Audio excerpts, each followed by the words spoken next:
Dans la nuit du 19 août s'est déroulé à Boston l'UFC 292. 92 pour les Français qui me regardent. Avec comme main event Aljamain Sterling contre Sean O'Malley pour la ceinture de la catégorie Bantamweight. On va checker tout ça ensemble, générique.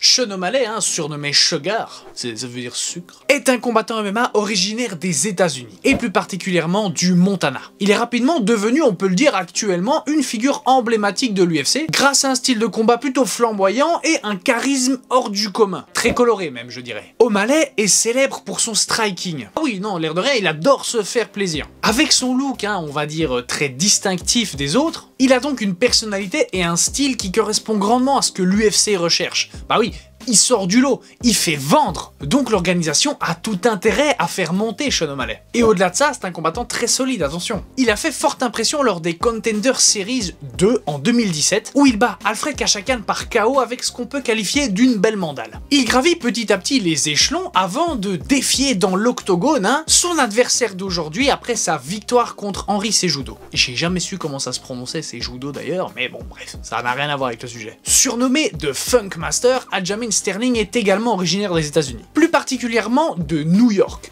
Et de base, il a un bon background de lutteur. Et il est considéré comme le meilleur poids bantam de tous les temps. Sterling a débuté sa carrière professionnelle en MMA en 2011. Et depuis a accumulé un palmarès plutôt sympathique, sachant que son palmarès est de 27 combats avec 23 victoires et 4 défaites. Il devient champion bantamweight en 2021 face à Petrian où il gagne par disqualification, mais va quand même battre ce même adversaire un mois plus tard par décision partagée. Suite à ça, il va défendre son titre plusieurs fois contre de beaux noms comme TJ Dillashaw, Henry Cejudo, et je suis persuadé que je suis en train de massacrer son nom de famille à celui-là. Enfin bref, revenons à nos moutons, il fait maintenant face à Sean O'Malley lors de l'UFC 292. Quand on regarde son palmarès d'un peu plus près, c'est pas trop un finisher. Sur 23 victoires, il a 3 KO, 8 soumissions et 11 décisions. Et on rajoute à ça la victoire par disqualification. Contrairement à O'Malley qui, avant son title shot, dont on est en train de parler actuellement, se fait vraiment bien plaisir avec son striking. Car si on compte à partir des Contender Series, donc sur ses 11 combats, il a 9 victoires dont 6 par KO. Sinon son palmarès est de 17 victoires, une défaite et un non-contest. Bref, c'est bien rigolo et intéressant tout ça, mais il est temps de passer au main event. Déjà avant toute chose, c'est très hostile entre les deux. Tu peux le voir et le sentir. Il ne laisse même pas le temps à l'arbitre de finir ses consignes, se check et vont chacun dans leur coin.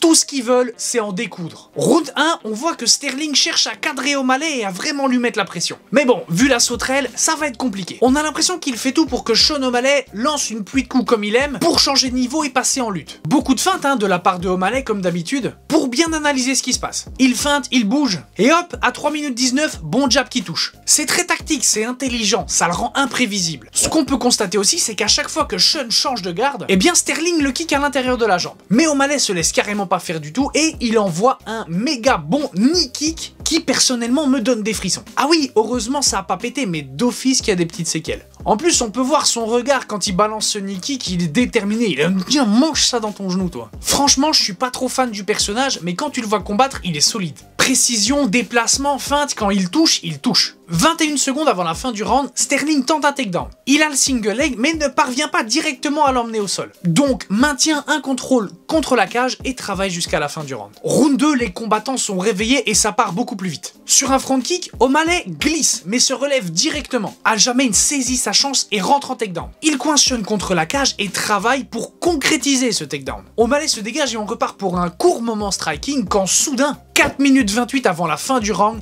Sterling lance une frappe. Sean esquive et contre avec une magnifique droite. Il connecte et Sterling tombe. C'est le moment parfait pour en finir. Il commence son grand and pound et c'est le début de la fin. Sterling essaye quand même de se défendre, mais à un moment, l'arbitre décide de stopper la rencontre. Vous l'aurez donc compris, nous avons un nouveau champion de la catégorie Bantamweight et quel combat! Une bonne gestion dès le départ avec un magnifique finish. Comme je l'ai dit, je suis pas du tout fan du personnage, mais sur ce coup-là, quelle prestance! Digne, fier! Ah oui, rien à dire, j'ai kiffé. Et puis, quelle patate! On voit bien à ce moment-là que Sean savoure chaque instant de sa victoire. Durant l'interview post-combat, en compagnie de Joe Rogan, Sean nous confie qu'il était extrêmement nerveux pour ce combat. Honestly, this was the most nervous I've ever been for a fight. In my eyes, Aljamain Sterling is the best bantamweight of all time. Pour lui, Sterling est le meilleur poids bantam de tous les temps. Donc il avait toutes les raisons de l'être. Mais il n'a jamais perdu la confiance parce qu'il sait ce qu'il a dans sa droite. Et on l'a vu. Quel timing! C'est le début d'une nouvelle ère, The Sugar Era, comme il le dit. Et c'est pas prêt de s'arrêter. Il en profite pour demander si, au cours de la même soirée, Chito, donc Marlon Vera, a gagné son combat. Chito a donc gagné son fight. Et Sean O'Malley le call-out en lui disant qu'il lui bottera le cul en décembre à Vegas. On sait qui est sa prochaine cible. Du moins, c'est ce qu'il souhaiterait. Sterling, quant à lui, très déçu et très humble, aimerait avoir directement sa revanche contre O'Malley. Mais de ce qu'on a vu à la conférence de presse post-combat, c'est que Sean n'est pas trop intéressé. Bref, comme d'habitude, ce fut un plaisir de te présenter ça. Si ça t'a plu, tu sais quoi faire. Abonne-toi, like, partage. Nous, on se retrouve dans une prochaine vidéo.